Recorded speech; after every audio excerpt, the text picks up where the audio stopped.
tunjangan DPR. Kita nggak mau lagi ada yang namanya politik-politik dan kebijakan-kebijakan yang cuma secuil memperbaiki apa yang diaspirasikan rakyat. Kita mau ini dibikin secara sangat transparan. Kita sudah mendengar ya, aku sangat hati-hati dalam menyebut nama karena situasinya sedang tidak memungkinkan. Tapi aku menonton salah satu parlemen yang saat itu bilang kalau ya semua tunjangan itu kan ada hitungannya. Semua tunjangan itu kita sudah ada hitung-hitungannya.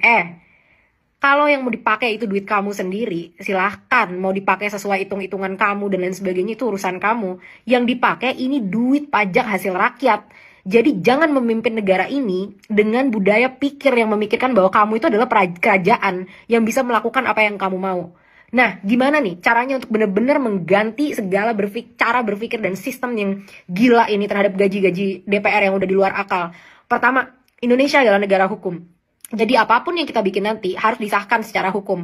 Kenapa? Karena mereka yang bikin hukum-hukum itu sendiri, teman-teman. Jadi dengan seenak-enaknya mereka bisa melegalkan segala sesuatu sesuai dengan hukum yang ada yang berpihak kepada mereka. Dan ini sudah menjauhi dari prinsip ya. Immanuel Kant pernah berkata dasar hukum adalah kemanusiaan dan keadilan. Jadi bukan kepentingan orang-orang yang pengen memperkaya dirinya sendiri. Dan nanti tunjangan-tunjangan ini harus disahkan di UU nomor 12 pasal 7 ayat 2, bahwa ini nanti dimulai dari DPR dan akan berpengaruh kepada segala ke bawah-bawahnya, peraturannya, kementerian, dan lain sebagainya. Semua harus berdasarkan keadilan kepada rakyat, anggaran-anggaran itu sendiri.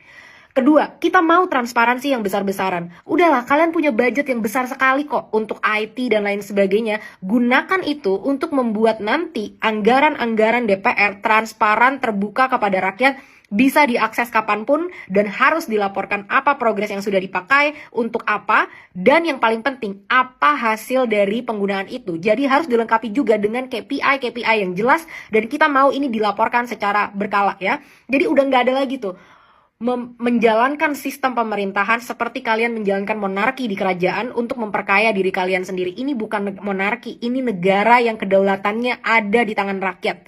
Jadi jangan sampai 5 September kalian keluar dengan solusi-solusi kita menghapus tunjangan beras, kita menghapus tunjangan komunikasi, kita menghapus tunjangan deodoran gitu ya untuk wakil-wakil parlemen itu. Kita mau jelas transparansi, semua tertulis dan semua harus sesuai dengan asas keadilan dan kesejahteraan untuk rakyat yang akan dibekukan juga jadi undang-undang yang secara legal. Nggak cuma DPR, semua kementerian pun harus melakukan ini. Karena yang praktek-praktek gila anggaran ini nggak cuma terjadi di DPR, teman-teman. Sama kok dengan Kementerian Keuangan misalkan yang tunjangannya bisa 300 kali lipat.